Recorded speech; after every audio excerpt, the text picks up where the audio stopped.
నాడు యూనివర్సిటీ మంచి భవిష్యత్తు కోసం తెలుగు విద్యార్థులు ఇష్టపడే యూనివర్సిటీ.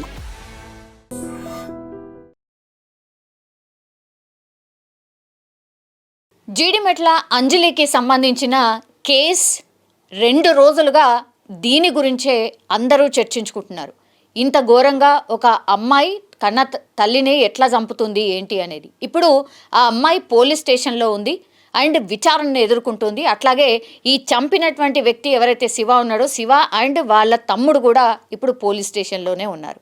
కానీ వీళ్ళు ఎంక్వైరీ చేస్తున్నప్పుడుగా చెప్తున్నటువంటి విషయాలు ఒక్కొక్కటి కూడా అంటే ఆమె బాల్యంలో అసలు ఏం ఫేస్ చేసింది, ఆమె ఎదుర్కొంది ఏంది, అప్పటి నుంచి కూడా ఈ అమ్మాయిని ఎక్కడ కూడా కరెక్షన్ చేయకుండా ఇది కాదు ఇది కరెక్ట్ అని చెప్పేవాళ్ళు ఎవరూ లేనందువల్లే ఇదంతా జరిగినట్టుగా కూడా పోలీసులు కొంత అనుకుంటున్నట్టుగా మనకున్నటువంటి సమాచారం. ఎందుకంటే ఫస్ట్ యాక్చువల్లీ నేను నిన్న కూడా చెప్పిన ఈ అంజలికి 2 మ్యారేజెస్ అయ్యాయి. ఫస్ట్ హస్బెండ్కి సంబంధించిన కూతురే ఇప్పుడు ఈ పెద్ద అమ్మాయి ఎవరైతే తల్లిని చంపిందో ఆ అమ్మాయి. సెకండ్ అమ్మాయి వచ్చేసి తల్లి మృతదేహం దగ్గర ఎవరైతే ఏడుస్తున్నారో సెకండ్ హస్బెండ్ వాళ్ళ పాప. సో ఇద్దరు కూడా ఆడపిల్లలే. ఫస్ట్ హస్బెండ్ యాక్చువల్లీ ఆయన సూసైడ్ చేసుకొని చనిపోయినట్టుగా మనకున్నటువంటి సమాచారం. ఆ తర్వాత నెక్స్ట్ హస్బెండ్ మొన్న ఒక సంవత్సరం క్రితమే యాక్సిడెంట్లో చనిపోయాడు. సో పిల్లల ఆలనా పాలన చూసేవాళ్ళు కావచ్చు, లేదంటే రెస్పాన్సిబిలిటీ తీసుకునే వాళ్ళు కావచ్చు, వీళ్ళు లేకపోవడం వల్లనే ఇప్పుడు ఈ పెద్దమ్మాయి మీద అది ఎక్కువ ప్రభావం చూపించింది అన్నటువంటి మాట కూడా పోలీసుల విచారణలో తేలుతున్నట్టు స్పష్టంగా మనకైతే అర్థమవుతోంది. యాక్చువల్లీ ఈ అమ్మాయిని విచారణ చేసినప్పుడు ఆమె బాల్యం ఏంటి, ఆమె ఏమేం ఫేస్ చేసింది ఏంటి అనేది కూడా పోలీసుల విచారణలో చెప్పిందట. ఫస్ట్ యాక్చువల్లీ ఆ తల్లి మీద ఆమెకు అసలు ప్రేమనే లేదు. ఎందుకంటే 7వ తరగతిలోనే ఆమె పోలీస్ స్టేషన్కి వెళ్ళి ఇదే తల్లి మీద అంజలి మీద ఒక రిపోర్ట్ ఫైల్ చేసింది. అదేంటి కంప్లైంట్ ఫైల్ చేసింది. అదేంటి అని అంటే నా తల్లి దగ్గర నేను ఉండలేను, ఆమె తిడుతుంది కొడుతుంది కాబట్టి నేను ఉండలేను అంటూ ఆమె 7వ తరగతి ఉన్న టైంలోనే వెళ్ళి కంప్లైంట్ చేసింది. అంటే ఎంత అయిష్టంగా ఇప్పుడు ఆ తల్లితో పాటు ఆ పిల్ల ఉంటుంది అనేది అక్కడే అర్థమవుతోంది. అంటే ఏ స్టేజ్లో 7వ తరగతిలోనే ఆమె పోలీస్ స్టేషన్కి వెళ్ళి కంప్లైంట్ చేసింది అంటే 4వ తరగతో 5వ తరగతి నుంచే ఆమెకు తల్లి అంటే అసహ్యం. ఇది స్పష్టంగా మనకైతే అర్థమవుతోంది ఇక్కడ. ఇప్పుడు 7వ తరగతినే ఆమె వెళ్ళి కంప్లైంట్ చేసిన తర్వాత పోలీసులు మందలించి మరీ 7th క్లాస్ అంటే జస్ట్ 12-13 ఏళ్ల టైంలోనే ఆమె కంప్లైంట్ ఇవ్వడంతో ఆమెకు కౌన్సిలింగ్ చేసిర్రు. అట్లాగే ఫ్యామిలీ మెంబర్స్ని పిలిపించిండ్రు.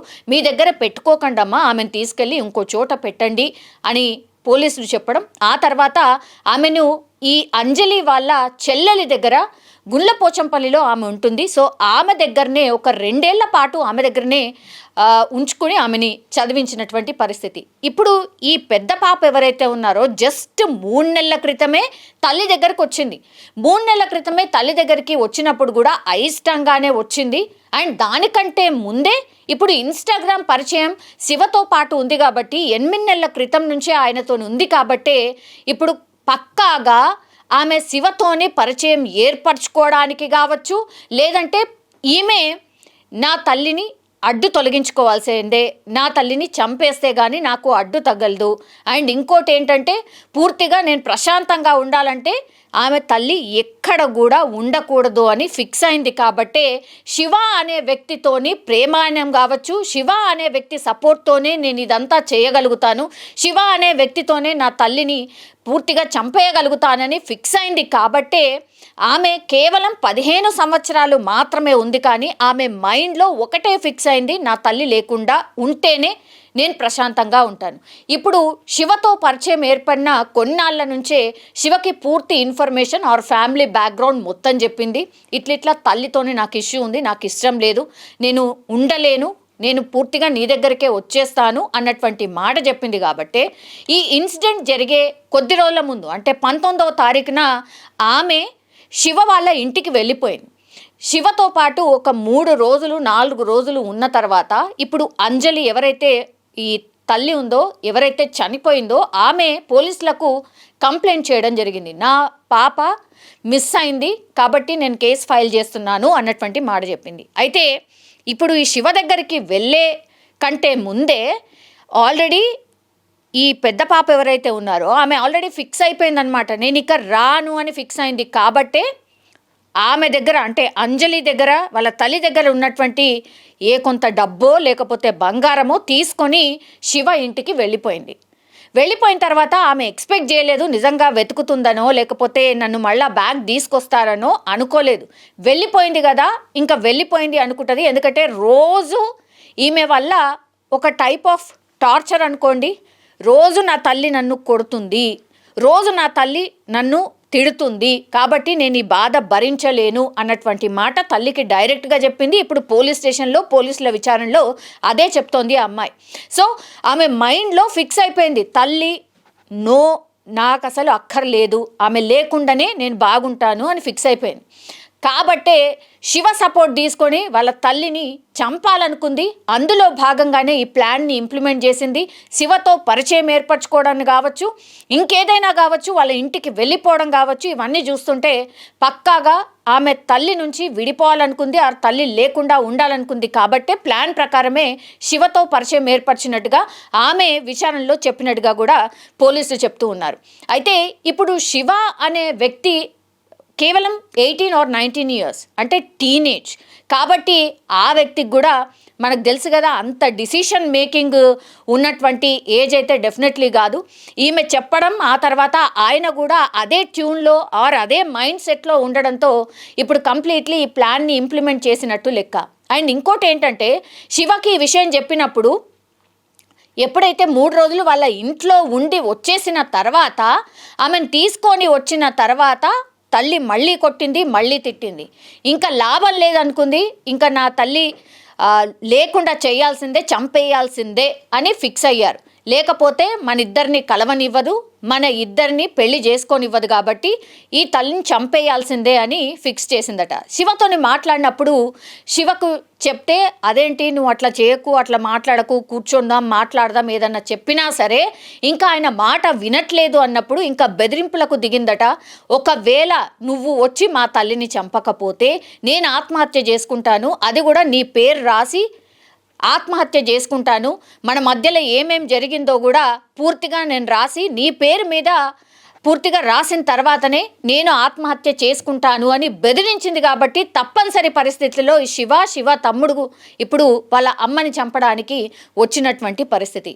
ఇప్పుడు టోటల్గా విచారణలో ఆమె చెప్తున్నటువంటి విషయాలు చూస్తే ఆమె ఎప్పటి నుంచో తల్లి దగ్గర ఉండాలని ఇష్టం లేదు కాబట్టే ఇంకా తప్పనిసరి పరిస్థితుల్లో ఇంకా తల్లి లేకపోతేనే నా జీవితం బాగుంటుంది అనుకున్నది కాబట్టే ఇదంతా చేసినట్టుగా పోలీసుల విచారణలో స్పష్టంగా అర్థమవుతోంది. కాబట్టి ఈ కేసులో ఒక్కొక్క విషయం, ఆమె బాల్యం నుంచి ఇప్పటి వరకు జరిగింది విషయం అంతా కూడా పూర్తిగా విచారణ చేసినప్పుడు పోలీసులు కనుక్కున్నటువంటి సాక్ష్యాలు ఇవి అనుకోండి, నిజాలు ఇవి అనుకోండి. ఇప్పుడు ఇంకో ట్విస్ట్ ఏంటంటే, యాక్చువల్లీ శివ వాళ్ళ మమ్మీ ఏం చెప్పింది, అవును చంపేయడం బెటరే, చంపేస్తే అయిపోతుంది, నిజంగా చంపడమే ఆమె అమ్మాయి చెప్పింది కరెక్టే అన్నటువంటి మాట చెప్పింది. ఇప్పుడు ఇక్కడే సస్పెక్ట్ చేయాల్సినటువంటి అంశం, అసలు ఎందుకని శివ తల్లికి ఏం కోపం, శివ తల్లికి ఎందుకని వీళ్ళ అమ్మ మీద ఎందుకు కోపం ఉంది అనేదే ఇప్పుడు అసలైన ట్విస్ట్. అందుకని ఇప్పుడు ఎవరైతే అంజలి వాళ్ళ సిస్టర్స్ ఉన్నారో లేకపోతే వాళ్ళ బంధువులు ఎవరైతే ఉన్నారో ఇప్పుడు శివ వాళ్ళ అమ్మ మీద కేసు ఫైల్ చేయబోతున్నారట. అసలు ఎందుకని శివ వాళ్ళ అమ్మకి ఏంటి ఇంట్రెస్ట్, శివ వాళ్ళ అమ్మ ఎందుకని అంజలి చంపేయడమే బెటర్, అంజలిని చంపేస్తే అన్నిటికీ ప్రాబ్లం సాల్వ్ అవుతుంది అన్న మాట ఎందుకు చెప్పాల్సి వచ్చింది, ఇది ఇప్పుడు అంజలి వాళ్ళ బంధువులందరూ కూడా పోలీసులకు కంప్లైంట్ చేయబోతున్నట్టుగా కూడా చెప్తున్నారు. సో ఇది కేసులో అసలైన ట్విస్ట్ అనుకోవచ్చు. ఇప్పుడు ఎట్లాంటి విచారణ జరగబోతోంది, ఈ అమ్మాయిని అట్లాగే శివ వాళ్ళ అమ్మని కూడా అదుపులోకి తీసుకున్న తర్వాత విచారణ చేస్తే ఇంకేమి నిజాలు బయటకు వస్తాయి, మరి కోపం ఎందుకు, మీకు ఎన్ని రోజుల నుంచి పరిచయం, కేవలం 8 నెలల నుంచే శివ పరిచయం అంటున్నారు, అసలు శివకే అమ్మాయి పూర్తిగా అర్థం కాలేదు, అట్లాంటిది మీకు వాళ్ళ తల్లి ఏం అర్థమైంది, ఏమైంది, మీరెందుకు చంపాలనుకుంటున్నారు, ఇవన్నీ విషయాలు కూడా తెలుసుకోవాల్సిన అవసరం అయితే డెఫినెట్లీ కనిపిస్తోంది. కాబట్టి ఈ కేసులో మాత్రం ఇదే ట్విస్ట్. మరి శివ వాళ్ళ అమ్మ మీద కేసు ఫైల్ అయితే పోలీసుల యాక్షన్ ఏముండబోతోంది, పోలీసుల విచారణలో ఇంకెన్ని నిజాలు బయటపడతాయో చూడాల్సిందే.